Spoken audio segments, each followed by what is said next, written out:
bienvenidos a este nuevo video. En esta oportunidad vamos a ver las empresas que reportaron el día martes 4 de marzo, que serían Sencomols, CGE, CGE Transmisión, Sigdo Coppers y SQM. Así que vamos. Partamos entonces con CGE Transmisión, que es parte del conglomerado de la Compañía General de Electricidad, pero está centrada en el negocio de la transmisión de la energía eléctrica. Entonces empezamos con los ingresos por actividad ordinaria, que aumentaron un 7% pasando de 2.33 a 2.50, pero los costos de venta aumentaron un 20%, pasaron de 94 a 112. Entonces, como el aumento en los costos de venta fue mayor al ingreso de actividad ordinaria, nos quedamos con una ganancia bruta menor al año 2023, pasamos de 138 a 137. Si bien no es un número tan significativo, no vemos un aumento como si lo hubo en los ingresos. De hecho, quedamos con 1 menos y es un 1% menos. Si seguimos bajando, nos damos cuenta que el número que más le pega al resultado operacional es el gasto de administración, que subió un 17%, pasando de 29 a 34. Este gasto de administración va muy por sobre la línea de la inflación, un 17%, la inflación es como un 5%. Entonces habría que ir a ver la nota 28 para saber en qué se están gastando este dinero extra. Luego seguimos bajando y nos damos cuenta que hay una pérdida en este caso por deterioro de valor, pero el número no es tan significante en comparación a la ganancia bruta. Y en cuanto a las otras ganancias, son números relativamente parejos y si alguien quisiera ver el detalle, habría que ir a ver la nota 28. Sumando y restando, quedamos con una ganancia operacional de 110 y esto representa un 7% menos en comparación a los 118 que ganó el 2023. Si hacemos la resta común y corriente, vemos que ahora estamos ganando 8 menos que el año 2023. Ok, sigamos bajando, vamos a la parte más contable y nos damos cuenta de que ingresos financieros disminuyeron bastante, pasamos de 13 a 3, un 75% menos. Hay que ver la nota 29 para saber por qué el ingreso financiero disminuyó tanto, pero puede ser de que algún depósito a plazo esté rentando menos. Ahora, cuando yo digo que algún depósito a plazo esté rentando menos, no me refiero exactamente a un depósito a plazo, puede ser cualquier instrumento de inversión que ellos estén usando. Luego los costos financieros, fíjense que también disminuyeron, así que bien ahí por CGE Transmisión. Vamos a la ganancia y pérdidas por moneda extranjera y vemos que aquí le pegó y le pegó bastante. Si se fijan, pasamos de perder 2.8 a perder 11, entonces más del triple. Si bien todos estos números que están acá no parecieran ser tan grandes en comparación a la ganancia operacional, al final es como un gasto hormiga que va pegando, evidentemente. Haciendo la suma y la resta, llegamos a la ganancia antes de impuesto, que nos queda en 50 en comparación a los 57 del año 2023. Representa un 12% de disminución en ganancia antes de impuesto. Y si hacemos la resta común y corriente, ganamos 7 menos que el año 2023. Entonces al final estos menos 8 que teníamos en ganancia o variación, de ganancia operacional, se transformaron en menos 7 de variación en ganancia antes de impuestos. Entonces evidentemente el hecho de que disminuyeran los costos financieros ayudó bastante a que este número no fuese peor. Luego vamos a la parte de los impuestos. Vemos acá que pagaron relativamente bajo el impuesto corporativo, tanto el año 2023 como el 2024. Solamente se anotaron un 23% de impuestos, lo cual no está correcto, deberían pagar los 27%, así que quizá hay un tema contable ahí que habría que ir a ver en la nota 30. De todas maneras, el 23% aplica para ambas ganancias, tanto el 23 como el 24, por lo tanto son bastante comparables estos números que llegamos al final. Así que pasamos de ganar 43 a ganar 38 en el 2024, lo cual significa un 12% de disminución en la ganancia. Hay una parte que corresponde a la no controladora, pero como es habitual el número no es tan grande en comparación a lo que sí corresponde a la controladora. Por si alguien no lo sabe, lo que le corresponde a los accionistas siempre es la parte controladora. Finalmente llegamos a la ganancia por acción. Pasamos de ganar 21.63 a 18.97, lo cual es un número bastante limpio considerando todo lo que se vio hacia arriba. Si lo vemos por valorización, voy a considerar un precio actual de 85, que es el precio al momento de que este video se está grabando, y un precio de 58, que es el precio de cierre del año 2023. Entonces el PER actual sería de 4,5 y el PER que tenía en ese momento era de 2,7. Como lo había mencionado en algún video anterior, es raro que empresas que estén ganando menos plata expandan sus múltiplos, a menos que la empresa haya estado posiblemente muy castigada por alguna situación en particular. En general, un PER de 2,7 significa que estoy pagando 2,7 veces las utilidades de ese año. Ok, sigamos con los flujos. Vemos que en los cobros están disminuyendo un 16%. Los cobros se refiere a lo que cobra la empresa por prestar su servicio. Entonces al final es plata que le está entrando a la empresa.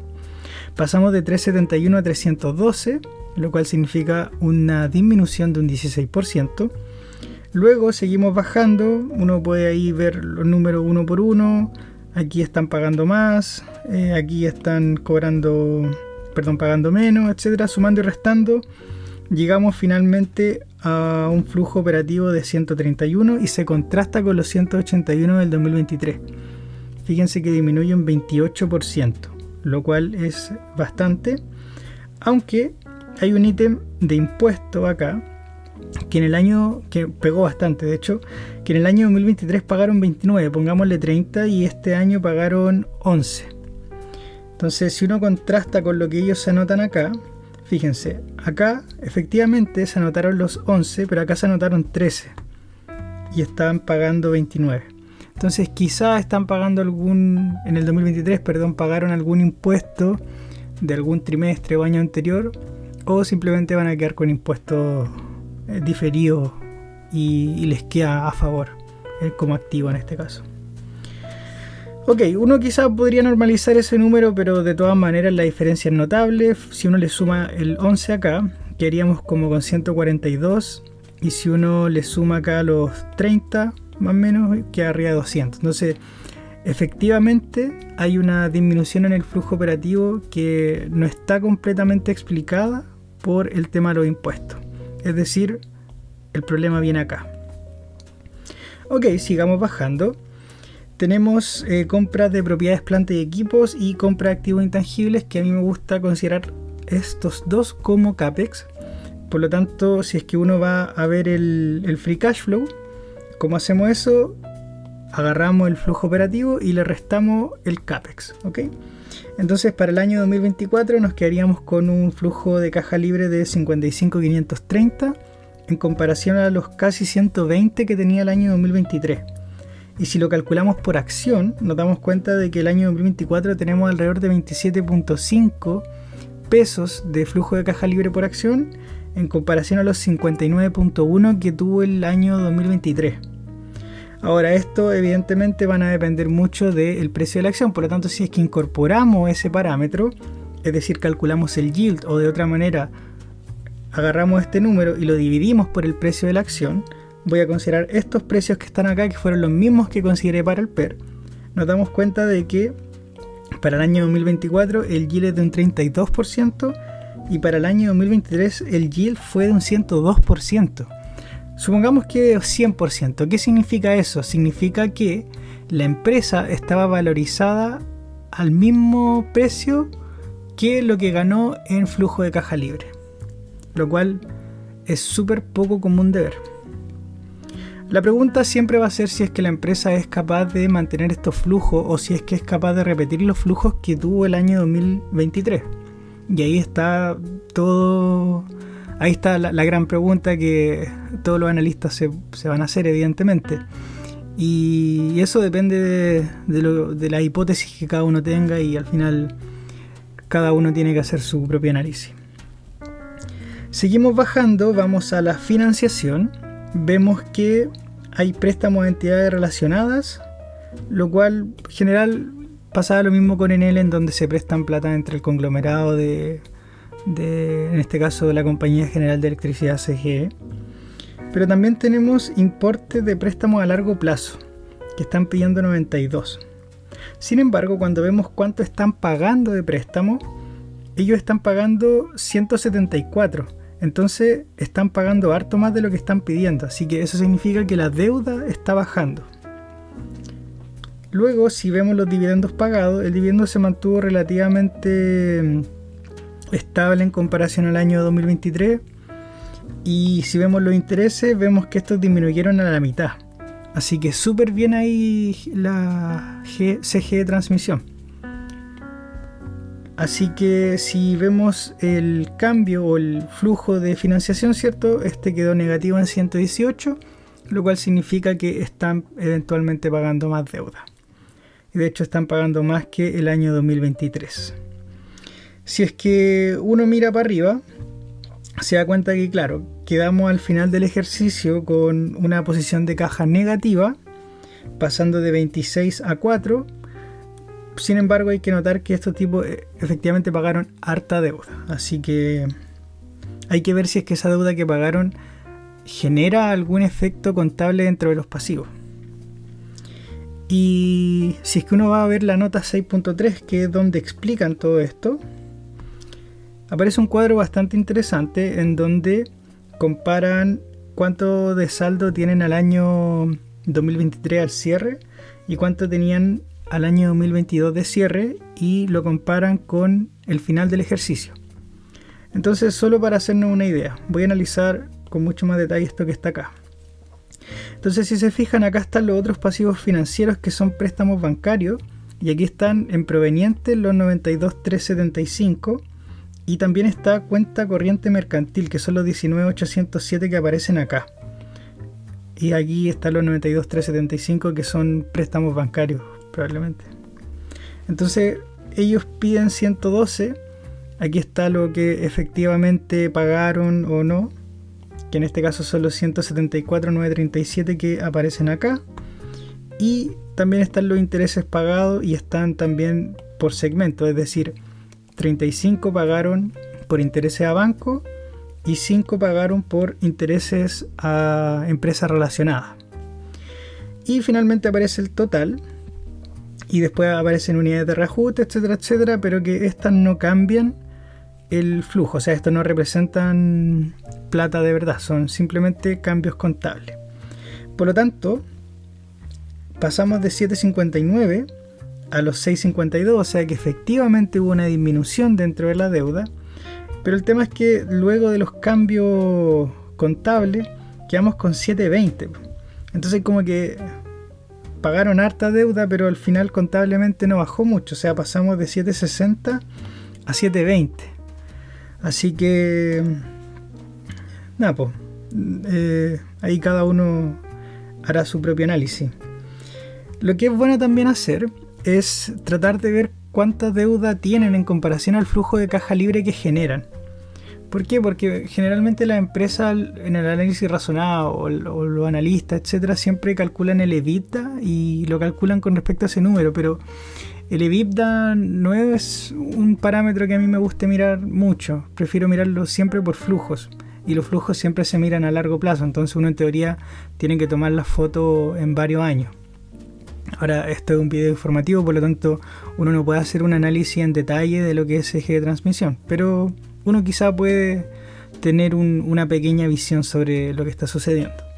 Entonces vemos la deuda, que voy a tomar la deuda que está acá, que son los 724.70, y voy a considerar el free cash flow que generaron en el 2024. Ahora, todo va a depender eventualmente si es que el free cash flow de 2025 va a ser igual, mayor, menor, eso nadie lo sabe. Pero si es que yo considero el dato bruto que aparece acá, son los 55.530. Por lo tanto, si yo calculo el ratio de deuda partido del free cash flow del 2024, me da un ratio de 13. Ahora, ¿qué significa esto? Significa que si es que esta deuda, que son los 724.70, la trato como de repartir en el free cash flow, o la trato de pagar con el flujo de caja libre que va a generar la empresa, que suponiendo que va a ser el mismo el 2024, esta deuda se pagaría en 13 años, ¿ok? Entonces, evidentemente, si es que el free cash flow del 2025, por ejemplo, aumenta el doble, entonces, claro, probablemente la pueda pagar antes. Pero si disminuye el flujo de caja libre, me voy a demorar más tiempo en pagar esa deuda. Entonces, pues cada uno hará su propio análisis con respecto a ese ratio que aparece acá. En el análisis razonado, ellos hablan mucho del EBITDA y en realidad todos los análisis o indicadores financieros aparecen como deuda financiera EBITDA, etcétera, etcétera. Pero hay algo que nunca me termina de cuajar porque, por ejemplo, me dice que al 31 de diciembre el EBITDA de SG de transmisión fue de 142.386, ¿ok? Pero estos 142.386 son incluso más que la ganancia bruta. Entonces, yo no sé si aquí en el costo de venta ya están incluidas las amortizaciones. Ahí me pierdo, habría que ir a ver el número 28, la nota 28, para saber qué cosas hay exactamente acá, que al final el EBITDA es mayor que la ganancia bruta. Pero insisto, por eso a mí no me gusta ver el EBITDA. Y me gusta ver mejor el flujo. Y el flujo me dice, o flujo de caja libre, me dice que para el año 2024 fue de 55.530. Porque yo asumo que este CAPEX que está acá es realmente necesario. O sea, la empresa no puede subsistir si es que no hace esto. ¿Ok? Así que eso. Y si uno va a ver algunos indicadores financieros como aparecen acá, veamos el de endeudamiento, por ejemplo, y aquí está el deuda financiera neta dividido el EBITDA, y claro, aquí es de 4 veces, pero es que son 4 veces con respecto a este número que está acá, y este número que está acá es como 3 veces el flujo, es 3 veces este 55.530. Entonces, evidentemente, si es 3 veces mayor, al final este número 13 hay que dividirlo por 3 y me da más o menos el 4,04 que aparece acá. Pero bueno, ahí cada uno hace su propio análisis y verá si es que el indicador deuda EBITDA le favorece o no. Sigamos con CGE, que es la compañía, el conglomerado, y vemos que los ingresos por actividad ordinaria aumentaron un 28%, súper bien, pasando de 2.081 a 2.666. Luego el costo de venta también aumentó en la misma proporción, casi un 29%, pasando de 1.809 a 2.332. Pero eventualmente, como el ingreso es mayor que el costo de venta, entonces hace que la ganancia bruta aumente bastante, aumente un 22%, pasando de 272 a 333. Si vemos la resta simplemente entre estos dos números, vemos que quedamos a favor con 61, es decir, la variación fue de 61. Luego, seguimos bajando, vamos a los gastos de administración, pasando de 109 a 130, lo cual significa un 19% de aumento, lo cual va muy por sobre la inflación. Habría que ir a ver la nota 28 para saber en qué se están gastando ese dinero. Y vemos que esto resta 21 de los 61 que habíamos tenido a favor. Si seguimos bajando, hay otras cosas que son contables, quizás este disminuye, así que bien por eso, este número aumenta, pero es bastante chico en comparación a la ganancia bruta, etcétera, etcétera. Llegamos a la ganancia operacional, pero esto es simplemente un reflejo de lo que pasó acá arriba, evidentemente. Dado que la ganancia bruta fue bastante mayor, quedamos con una ganancia operacional también bastante mayor. Si se fijan, pasamos de ganar 100 a ganar 165. Ahora, eventualmente este número ayuda, o sea, gastamos menos, gastamos 22 menos. Entonces al final todo ayuda, se anula básicamente este gasto de administración extra, se anula con lo que paramos de perder acá. Entonces aumentó un 65% la ganancia operacional y eso quiere decir que tenemos un aumento de 65, ¿ok? Así que vamos a la parte más contable y vemos que aumentaron los ingresos financieros de 21 a 46, bien ahí. Los costos financieros se mantienen súper parejos, fíjense, pasó de 73 a casi 75, súper bien, lo cual representa 2 menos nomás. Ganancia o pérdida de cambio en moneda extranjera, fíjense que el año 2023 le pegó de forma negativa y ahora le pegó de forma positiva, entonces quedamos con una variación a favor de 5. Y luego los resultados por unidades de reajuste pasamos de 33 a 30. Entonces quedamos con 3 a favor. Y fíjense la ganancia antes de impuestos. Pasamos de 13 a 109. Eso significa ser un por 8. O si uno ve simplemente por variación, son 97 de variación. Entonces ahora veamos por qué pasamos de un 65% a un por 8. Entonces aquí es una pequeña segmentación de cada uno de estos ítems, y claro, estos números quizá parecieran ser no tan altos, pero sí lo son. Pero el tema es que, por ejemplo, el ingreso financiero me deja con una variación positiva de más 24 y la variación de la ganancia operacional fue de 65. Entonces al final esta variación de ingreso financiero representa un 38% de la variación de la ganancia operacional. Entonces es bastante, eso es como el principal ítem que hace que todo suba al final. Luego, costo financiero representa un 3%, pero como se mantuvo casi parejo, al final, claro, puede que acá haya pegado bastante y acá igual, pero el tema es que acá hay varios otros ítems que me están agregando, son variaciones positivas. Así que sumando y restando, al final este buen resultado que aparece acá con respecto al año 2023 es simplemente una consecuencia de que le fue mejor en ganancia bruta nomás. Entonces si se fijan, acá ganamos 97 en variación y la ganancia bruta fue de 61 en variación. ¿Okay? Entonces al final la ganancia bruta representa 2/3 de esta variación final. Así que bien ahí CGE, po. Vamos a los impuestos por ganancia. Aquí se anotaron algo positivo, así que probablemente tenían impuestos diferidos, pero no es común que se anoten una ganancia en el pago del impuesto. Y después acá se anotan una pérdida de 18 en comparación a los casi 110 que ganaron. Entonces este número está bajo el impuesto corporativo, bajo lo que tienen que pagar. Así que este número igual está un poco distorsionado. De todas maneras, si es que llegamos acá a la ganancia o pérdida después de impuestos, bueno, aquí también se anotan una pérdida por operaciones discontinuadas. Generalmente son cierran alguna subsidiaria, cierran algo entre medio, cierran que ya no va a seguir operando y se anotan la pérdida simplemente. Así que bueno, quedamos con 14 y acá quedamos con 91. Así que claro, uno ve esta foto y dice, chuta, le fue súper bien, pero yo en verdad me quedaría con esta parte de acá que es más realista, ¿ok? Bueno, la parte no controladora igual se lleva un pedazo bastante grande de la ganancia. No controladora se refiere a que CGE tiene alguna subsidiaria del cual no controla completamente. Entonces parte de esa subsidiaria o parte de la ganancia de esa subsidiaria se van hacia otro accionista.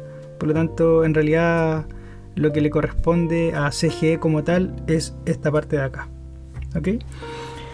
Así que si uno divide por la cantidad de acciones, llegamos a una ganancia por acción casi de 6 el año 2023 y ahora de 43,42. Entonces, claro, es bastante más.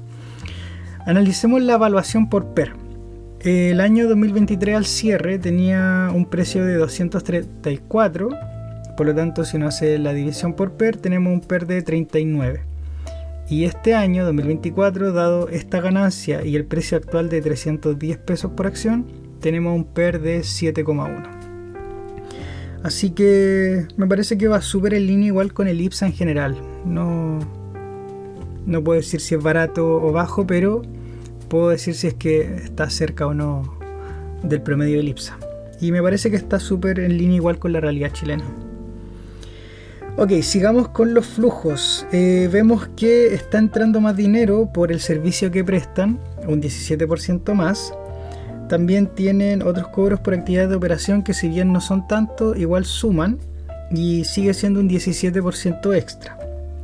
Luego, Vamos al pago de proveedores de suministros y bienes, es decir, lo que les cuesta básicamente operar. Entonces, fíjense, acá gastaban 2.060 y ahora están pagando 2.147. También está pagos por por cuenta de los empleados, pasando de 32 a 44, así que hay un aumento ahí de los sueldos. Me parece que esto está sobre línea de la inflación, así que no tengo una nota, pero probablemente sea la misma nota de la que aparece acá, quizás los gastos de administración. Y finalmente otros gastos por actividad de operación que está en la nota 6.2, habría que ver el detalle para saber exactamente de qué se trata. Ok, pero si se fijan, al final uno suma y resta y se da cuenta que los cobros y pagos por operación representan el 88% de lo que ingresa el año 2024, pero el año 2023 representaba casi el 99%, o sea, gastaban 2.093 y entraba 2.114.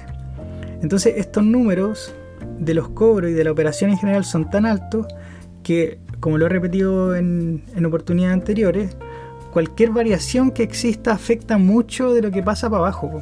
Entonces, si bien, 17% no es un número bajo, es bastante, pero varió un 17% y fíjense lo que sucede para abajo. O sea, el flujo operativo el año 2023 fue de 15 y ahora es de 293, ¿cachai? Entonces, esto pega mucho. Y es por eso, porque los márgenes son muy bajos. Así que, súper bien el flujo operativo. No quise ni hacer la edición, pero es mucho lo que sube, es más de un por 10. Porque por 10 me quedarían 150, es como por 20 casi lo que sube, así que... Ya, vamos a la parte de inversión. CAPEX, de hecho, disminuyendo, o sea, al final le aumentó el flujo de caja libre una barbaridad. Hay unos préstamos de entidad relacionada, perdiendo 20 en comparación a los 5, pero son números relativamente pequeños en comparación a lo que hicieron en flujo operativo. No así el año 2023. De hecho, el año 2023 tenían flujo de caja negativo porque la operación no alcanzaba a cubrir el CAPEX siquiera. Luego tenemos compras de intangibles y me gusta sumarlo también al CAPEX. Y por lo tanto, si es que uno analiza ese número, vamos a ver el flujo de caja libre. Bueno, como les anticipé, el año 2023 tiene un flujo de caja libre negativo, así que en realidad no tiene mucho sentido verlo. Veamos el del 2024 simplemente y vemos que hizo 47.144 de caja libre, y si lo analizamos por acción son alrededor de 23.3 pesos por acción de flujo de caja libre. Luego, si es que analizamos el yield, es decir, incorporamos el precio, o dicho de otra manera, dividimos el flujo de caja libre que nos genera partido el precio actual, que son los 310 pesos que mencioné también para calcular el PER, quedamos con un yield de 7,5%. Y eso todo deriva del hecho de que el flujo de caja libre acá aumentó un por 20 en comparación al 2023. Ahora, la gran pregunta es si es que la empresa va a ser capaz de seguir manteniendo estos flujos de caja libre a futuro. Así que eso nadie lo puede responder y nadie tiene la bola de cristal. Si es que alguien le dice que sabe, probablemente no sabe. Así que hay que ir siguiendo la empresa trimestre a trimestre, ¿no? Vamos a la parte de financiación. Total de importe por préstamo está pidiendo 201, tanto en largo como corto plazo, es decir, la suma de los dos quedan 201. Ahora, lo bueno es que en largo plazo son 167 y en corto plazo son 34, por lo tanto está pidiendo más deuda a largo plazo y en general esas deudas tienen una tasa de interés más baja, así que habría que ir a ver cómo va evolucionando esto.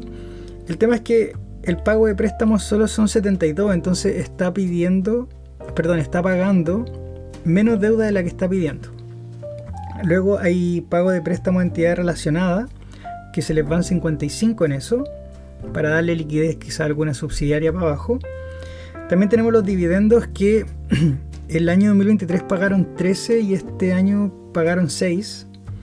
Y en cuanto a intereses pagados se mantienen relativamente parejos. Es un aumento bajo en comparación de 57 a 60, pero es un aumento. Ahora, si se fijan, el 2023 tuvo flujo de caja libre negativo y aún así pagó un dividendo. Entonces, evidentemente eso no es sostenible en el tiempo. Y el año 2024 sacó 47 de flujo de caja libre, pero en préstamos pagó 72, entonces tampoco es sostenible en el tiempo. Ahora, evidentemente, y lo que es más probable, habría que ir a ver la nota 6,3 para ver el detalle, pero lo que creo es que al final están refinanciando la deuda, están pateando deuda de ahora para poder pagarla más adelante quizá a unas tasas más atractivas. Entonces yo no entraría en pánico por el hecho de que el flujo de caja libre no cubre esto ni el dividendo. Pero de cierta manera hay que ir viendo cómo evoluciona esto a futuro. Así que eso con CGE. Vamos ahora con una que no es muy mencionada, que es Sigdo Coppers o SK, que se dedica principalmente a entregar servicios de ingeniería y construcción para la minería. Entonces me gusta revisarla porque te da una sensación de cómo está el negocio minero en Chile en general. Así que vamos. Ingresos por actividad ordinaria disminuyendo un 6%, costo de venta también disminuyendo un 5%, pero eso hace que la ganancia bruta disminuya un 8%, pasando de 7,89 a 7,24. Luego vamos a la parte operativa. Otro ingreso disminuyendo, pero es un número relativamente bajo en comparación a la ganancia bruta. Así que sigamos. Costos de distribución disminuyendo un 5% y los gastos de administración y ventas disminuyendo un 3%. Así que súper bien ahí Sigdo Coppers.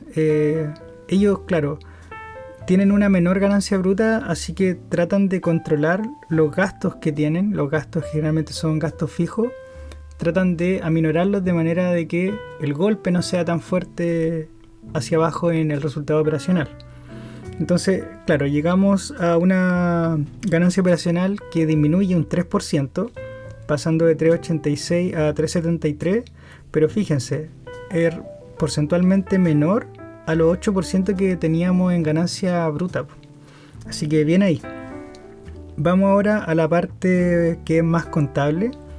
Ingresos financieros aumentando, que si bien es un número pequeño, pero aumenta, así que sigue amortiguando el golpe. Luego vamos con costos financieros disminuyendo, que también no disminuyen tanto, pero disminuyen. Todo eso suma. Luego hay un deterioro de valor y ganancia, etcétera, etcétera, disminuyendo de 22 a 11, disminuye a la mitad, así que súper bien ahí. Luego participación en las ganancias de asociados y negocios conjuntos, que bla bla bla, al final son filiales que puedan tener. Y la ganancia disminuye, pasa de 15 a 5, pero es un número relativamente bajo. Finalmente llegamos al cambio de moneda extranjera, que le pegó menos el año 2024 que el año 2023.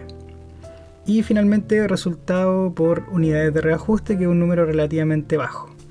Así que fíjense, la ganancia antes de impuesto disminuye solo un 1%, pasando de 2,55 a 2,52.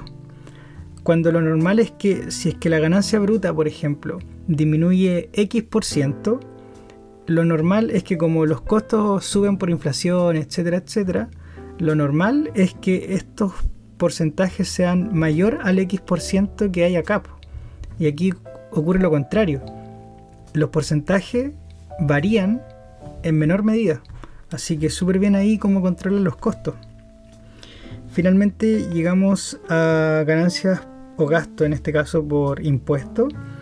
Y vemos que el año 2023 se anotaron un gasto de 61 en comparación a los 2,55 que ganaron. Y eso representa un 24% de impuestos, lo cual no va en línea con el impuesto corporativo del 27%, así que le faltaría un 3% para poder pagarlo entero. En comparación al año 2024, que efectivamente pagaron el 27%.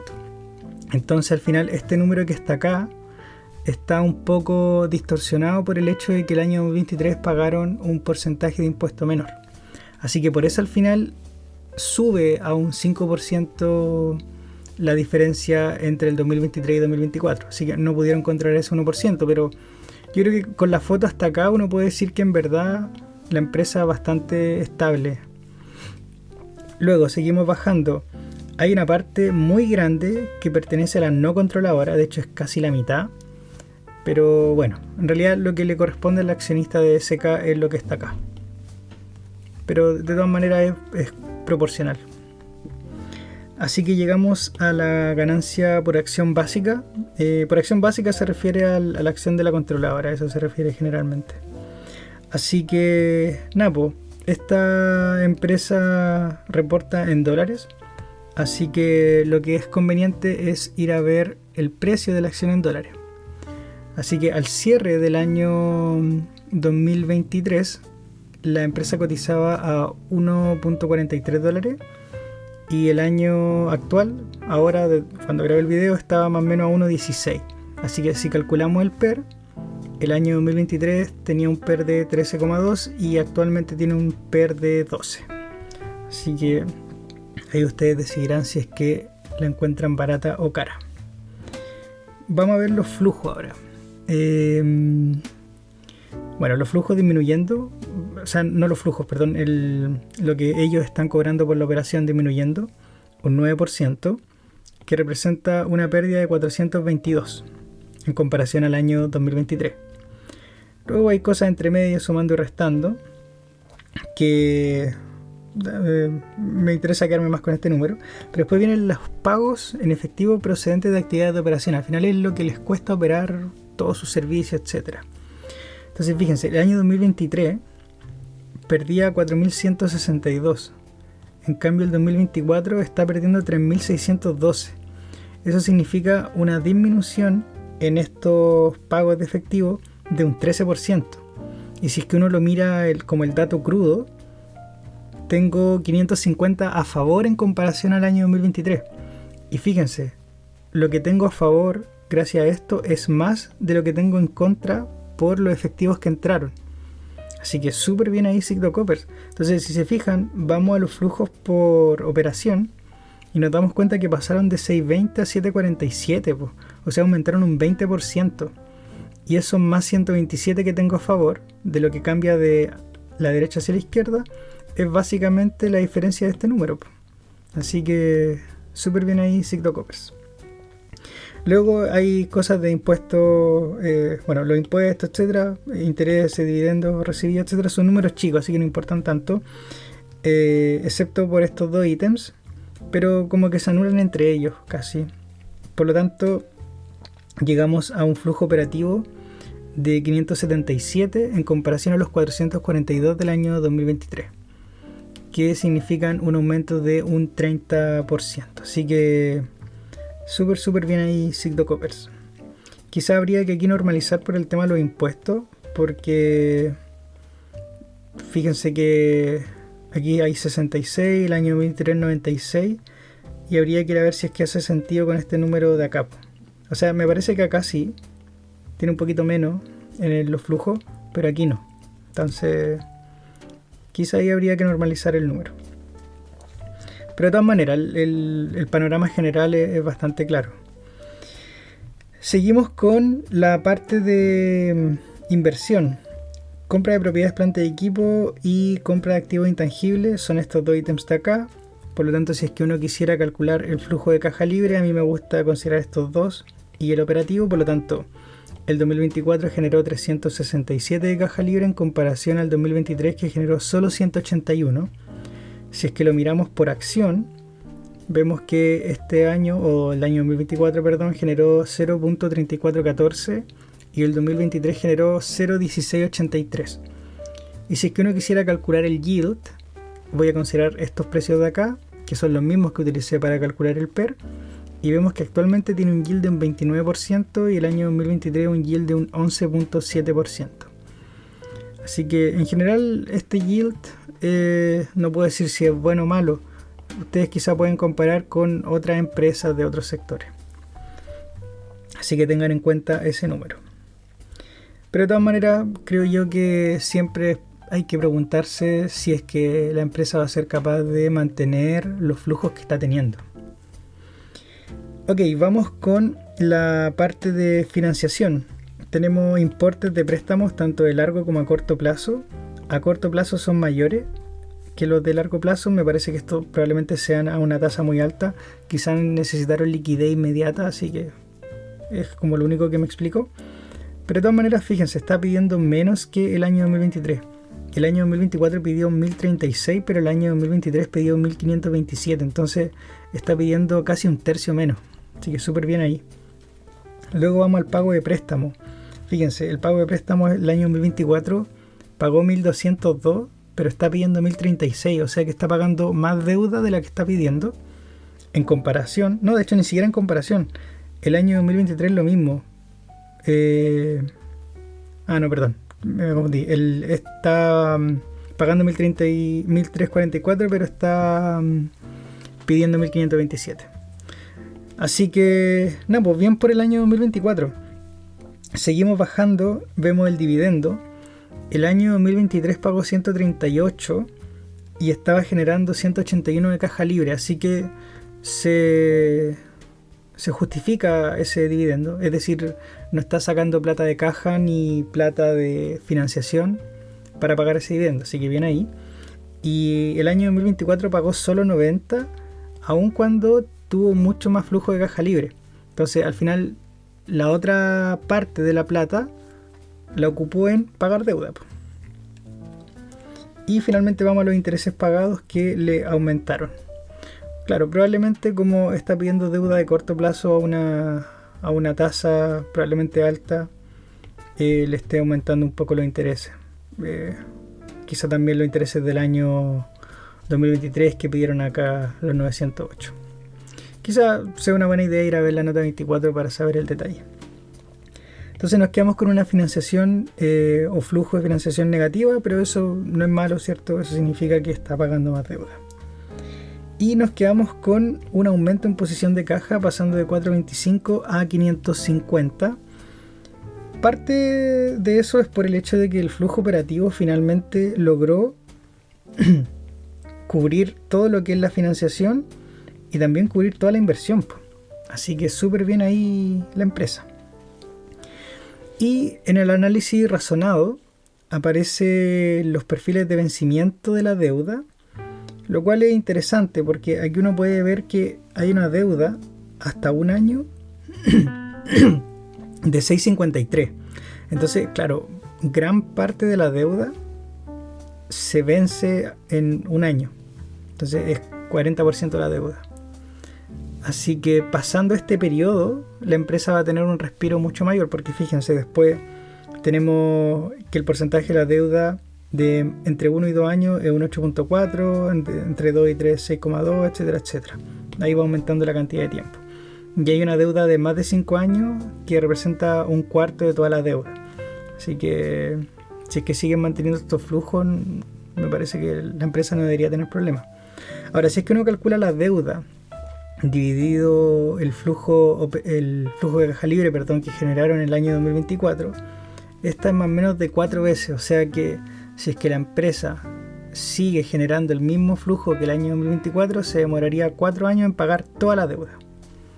Y de hecho, aquí estoy solamente considerando la deuda, pero ¿qué pasa si por ejemplo le restamos esta caja que tiene? Entonces consideramos la deuda, le quitamos la caja y lo dividimos por el flujo de caja libre que genera. Se demoraría casi 3 años en pagar toda la deuda. Así que ustedes dirán si eso es bueno o malo. También aparecen los indicadores de endeudamiento dentro del análisis razonado. Y como es de costumbre, siempre van a colocar el EBITDA, que a mí no me gusta mucho, pero bueno, ahí está. Y es de 1.89 para diciembre del 2024. Así que eso con SK. Sigamos ahora con una de las grandes de IPSA y una de las grandes de Chile, que es Sokimich. Ahora sí es Sokimich, no como la anterior que era Sokicom. Y vemos que los ingresos ordinarios disminuyeron bastante, fíjense, 40%. Pasando de 7.467 a 4.528. Ok, costo de ventas disminuyendo un 27%, pero ni siquiera de manera porcentual alcanza lo que disminuyeron los ingresos. Así que la ganancia bruta, fíjense el bajón que se pegó, casi un 60%. O sea, de ganar 3.075 de ganancia bruta a 1.327. Ok, seguimos bajando. Vamos a la parte de otro ingreso. Se mantiene relativamente estable, el número es chico en comparación a la ganancia bruta. los que más pegan acá son el gasto de administración y los otros gastos. Pero los gastos de administración, fíjense, solo un 6% aumentaron, lo cual es bastante en línea con la inflación, ¿eh? Así que bien ahí. Y en otros gastos aumentando un 12%. De todas maneras, el número no es tan relevante en comparación a la ganancia bruta. Pero claro, un 12%, si es que disminuiste la ganancia bruta un 60%, uno trataría de atajar un poco estos costos. Pero bueno, seguimos hasta la ganancia operacional y vemos que disminuyeron un 62%, pasando de 2.844 a 1.065. Pero bueno, todo eso viene de acá, o sea, de que la ganancia bruta fue menor, y de ahí chorrea todo para abajo. Llegamos a la ganancia antes de impuesto, que cambia en un porcentaje similar. Aumentan los costos financieros, pero no es tanto lo que aumenta. Y llegamos a la ganancia antes de impuesto, que disminuye un 65%, pasando de 2.807 a 974. Por lo tanto, vamos a los gastos por impuesto y fíjense cómo va a pagar más impuesto de lo que está ganando en el ejercicio. No tiene sentido, ¿cierto? Y eso al final le genera una pérdida. Entonces aquí dice, vaya a ver la nota 26,3 para ver el detalle. Así que vamos a ver la nota 26,3. Aquí están los gastos por impuestos corrientes, gastos por bla bla, y aquí está lo que pagaron en el 2023, que son los 787, que es aproximadamente el 28% de lo que ganó en el ejercicio. Entonces, este impuesto es efectivamente lo que corresponde pagar. Y en el lado izquierdo está lo que debiesen pagar, dado lo que ganaron el año 2024, que son 265. Entonces, ¿por qué hay un gasto de 1.372? Y aquí hay un gasto por impuesto específico a la actividad minera y me dice, vaya a ver la nota 21.3. Y fíjense lo que gastan en ese impuesto, son 1.106. Entonces ahí al final quedamos con los 1.372. Yo fui a leer la nota 21.3, bastante extensa. Son como 2 páginas en donde explican lo que pasa. Pero en resumen es lo siguiente. El Servicio de Impuesto Interno le estaba cobrando un impuesto por actividades específicas del litio y estaban en un juicio porque SQM quería recuperar ese impuesto que ellos ya habían pagado. O sea, no es plata que tengan que pagar a futuro, sino que es plata que ya había sido pagada. Pero durante el juicio, evidentemente tienen que esperar a lo que se resuelva en el juicio. Y SQM se estaba considerando este número que está acá, como un activo no corriente, ¿ok? Esperando de que en el juicio se resolviera a favor de SQM. Sin embargo, en el año 2024, la Corte de Apelaciones le dio la razón al Servicio de Impuesto Interno. Por lo tanto, SQM decidió al final pasar esto como un gasto ya efectivamente declarado dentro de la contabilidad de la empresa. ¿Okay? Entonces no tienen mucha esperanza de poder recuperar este impuesto que ya pagaron. Así que al final este es simplemente una pérdida contable. Por lo tanto, por eso quedamos con esta pérdida de 397. Pero normalicemos este número. Digamos que solamente pagaron los 265. Que debiesen haber pagado, que corresponde al 27%. La empresa igual hubiese ganado solo 708 y eso significaría un 65% de disminución con respecto al ejercicio 2023. O sea, pasaríamos de ganar 2019 a los 708 que están acá. Así que nada, o sea, esto en realidad es mucho más realista y es efectivamente el número que corresponde a la ganancia antes de impuestos, ya que esa es la foto real. Así que si se asustaron porque perdió plata acá, piénsenlo 2 veces. Ok, y por acción, ¿cuánto sería eso más o menos? Bueno, si uno hace una regla de 3 simple, el año 2023 ganó 7.0462 y este año debió haber ganado 2.4718, que nuevamente representa el 65% menos de utilidad. Vamos a ver los flujos ahora. Fíjense, los cobros procedentes de venta de bienes y prestación de servicios disminuyeron un 37%, muy en línea con los números anteriores, pero también han sabido mantener los costos en este caso, y por ejemplo bajaron acá los pagos a proveedores por el suministro de bienes y servicios disminuyendo un 40%, así que súper bien ahí. Llegamos finalmente al flujo de efectivos netos procedentes de operaciones disminuyendo un 34%, entonces le está entrando menos plata. Y después hay cosas que bueno, no son contables porque efectivamente es plata que sale, pero aquí hay un impuesto a las ganancias pagados de 2.309. No hay una nota que me explique el por qué pagaron tanto acá, considerando que, fíjense, el flujo neto procedente de operación son 2.434, o sea, no tiene sentido que paguen 2.309 de impuestos. Entonces hay que ver, quizá escarbar en años anteriores el por qué ocurrió esto, pero lo que debiesen haber pagado, considerando, bueno, ciertas hipótesis, etcétera, serían solo 787, y por lo tanto me dice que hay un flujo de 1.344. Ahora, aquí depende de la hipótesis de cada uno, evidentemente. Yo estoy analizando esto, así que por eso me estoy sacando este número de acá, porque considero que este número no refleja la realidad de la empresa, evidentemente. Pero bueno, quizá no sería bueno hablar un poco del 2023. Analicemos solo el 2024. Tenemos 1.244 de flujo operativo, y si le quitamos el CAPEX, que son estos dos ítems de acá, igual quedan cubiertos por la operación, así que está generando flujo de caja libre. Y hay otros ítems igual de la inversión, pero igual, fíjense, está cubierto. Los 1.274 cubren los 1.213 de la inversión.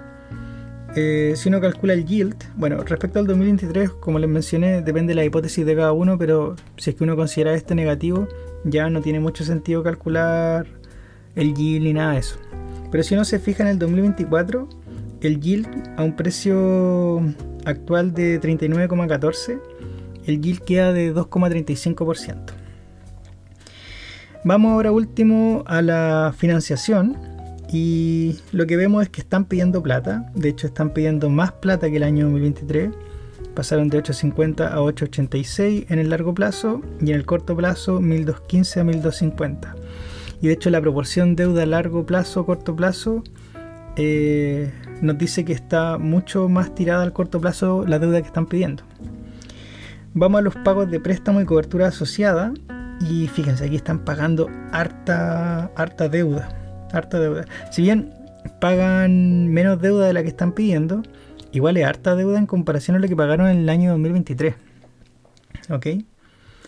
Entonces, bueno, sumando y restando, tienen una posición de caja en aumento, pero gran parte de eso está influenciada por el hecho de que están pidiendo más deuda de la que están pagando. Y también ahí se pagan un dividendo que, si bien no fue tan grande como el del 2023, evidentemente, por cosas obvias de cómo le está yendo a la empresa, igual se pagaron un dividendo, lo cual, en fin, ahí cada uno dirá si es que eso es bueno o malo.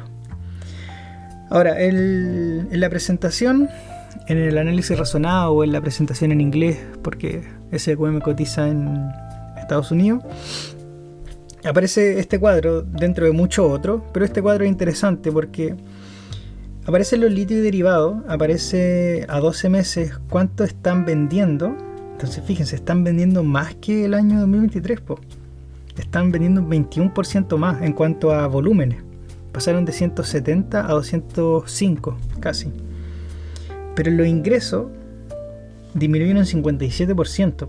Entonces venden un 21% más, pero ganan un 51% menos. Perdón, 57% menos. ¿Y eso por qué? Porque, bueno, el precio del litio ha ido a la baja durante todo el 2024, así que no hay por qué sorprenderse. Pero esto resalta la naturaleza de los commodities en general, de que la empresa va a ganar por P por Q. Entonces, claro, aquí el Q aumenta, pero el precio bajó tanto que pues perdiste un 57% de los ingresos. Y si lo vemos por trimestre, la situación no cambia mucho. O sea, vendí más, un 13% más en volúmenes, pero en revenues o en ingresos disminuyeron un 33%. Así que eso con SQM. Para ir cerrando este video vamos a ver a Senko Malls, que antes se llamaba Senko Shop. Y no coloqué los números a mano ni las variaciones porque en el análisis razonado ya me lo entrega. Pero de todas maneras vamos a echarle una mirada a los números que aparecen acá. Entonces, ingresos por actividad ordinaria aumentando, pasando de 3.14 a 3.53, y fíjense, los costos de venta se mantienen casi constantes. Y más aún, este costo de venta es súper chico en comparación al ingreso. Entonces eso hace que el margen bruto sea bastante alto y que de hecho la ganancia bruta acá aumente de 303 a 341. Súper bien ahí Senko Malls. Vamos con otro ingreso. Fíjense, en el 2023 se anotaron una pérdida por estos otros ingresos, pero ahora le sumó. Entonces si uno calcula el diferencial entre estos dos números es cerca de 70, y 70 es un número igual significativo en comparación a la ganancia bruta. Habría que ir a ver la nota número 20 para saber exactamente qué es, pero súper bien ahí Senko Malls. Gastos de administración, pasando de 19 a 24. Ok, es un número que va relativamente en línea con la inflación, quizá un poco más alta, pero se justifica completamente con la subida de los ingresos.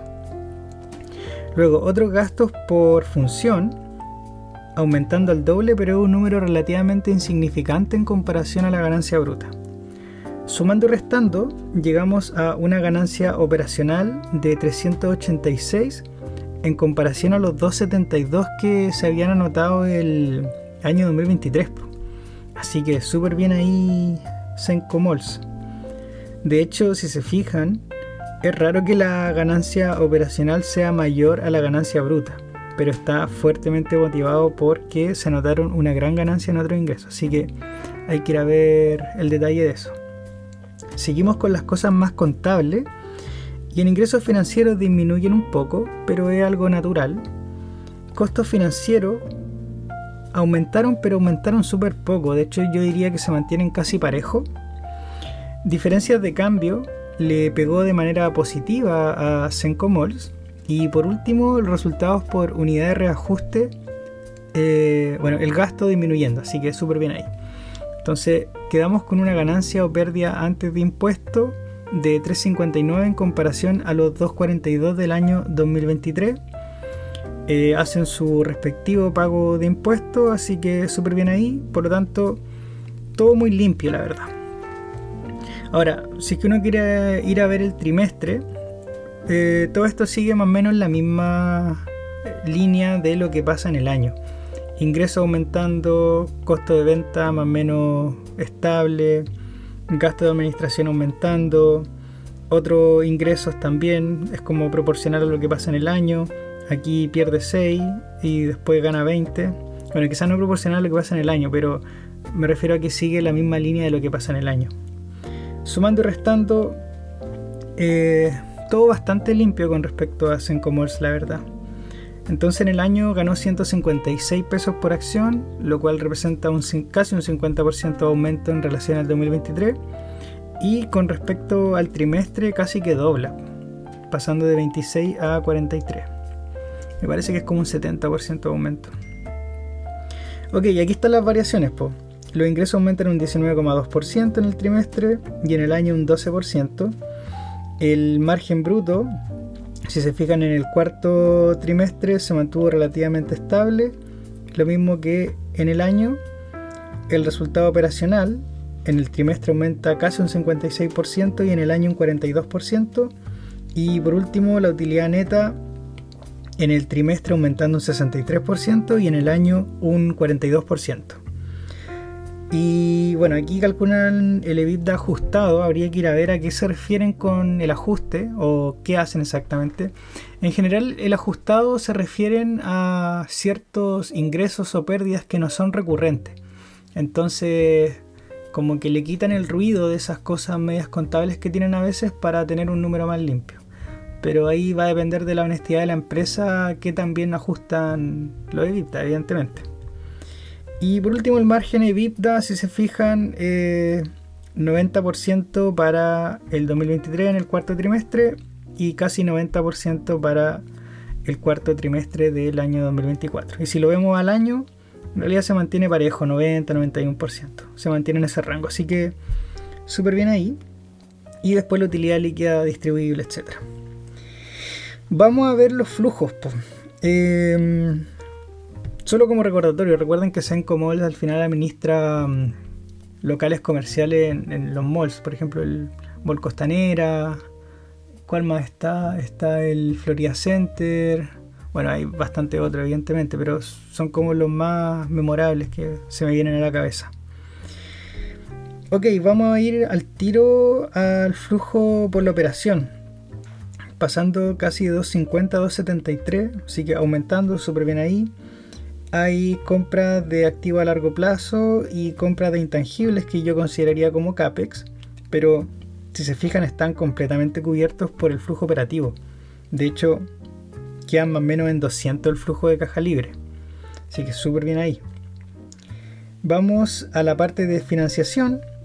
Pagos de pasivos por arrendamientos que son relativamente bajos en comparación a lo que ganan en el flujo operativo y de hecho se mantienen más o menos estables, así que súper bien ahí Senco Malls. Pagan un dividendo y claro, pues fíjense, el flujo de caja libre, si es que uno tiene, digamos que estos son 2.74 y aquí le quito 73, ¿cierto? Quedo más o menos con 201 de flujo de caja libre. Y el dividendo fue 202, así que va súper en línea, como que el flujo de caja libre lo reparten en casi entero. Y el año 2023, veamos si es que sucede algo similar. Digamos que estos son 250, le quito 63, quedo como con 187 me parece. Creo. Pero el dividendo queda completamente cubierto por el flujo de caja libre, así que bien ahí.